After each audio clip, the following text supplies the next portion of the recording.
types of notes questions pop up at the end of every reading and writing module on the digital SAT. And for these types of questions, it's very important to understand what exactly we are looking to get out of the notes.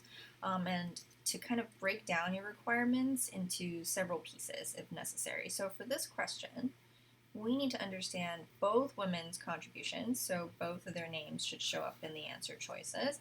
And on top of that, we want it to relate to the march, specifically the March on Washington. The reason this question is a little tricky is that if you scan for their names in the answer choices, they kind of pop up in all of the answer choices. The other thing is if you scan for March, March actually does show up everywhere as well. So that's why we have to be a little bit more careful here. Which one would be the worst answer choice to get our process of elimination started? It would probably be D, because here we're not really given any contributions. We're given that one spoke at the march, but we're not really even sure who it is, so it's probably the worst one.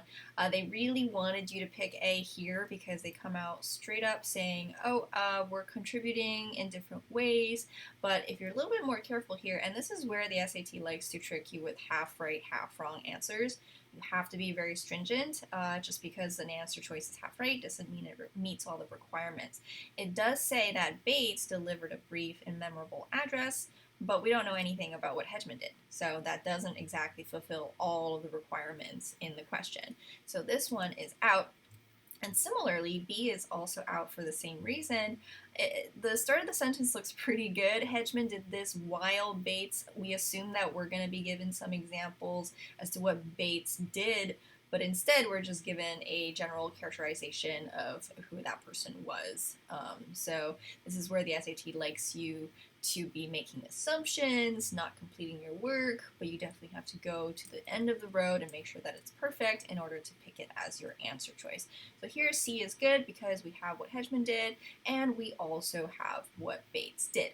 Another way to do this is to kind of go from your notes and locate which part of the notes is really doing what we want, which is kind of over here. Hedgeman worked behind the scenes and Bates was the sole woman to speak, which is exactly what we have in C.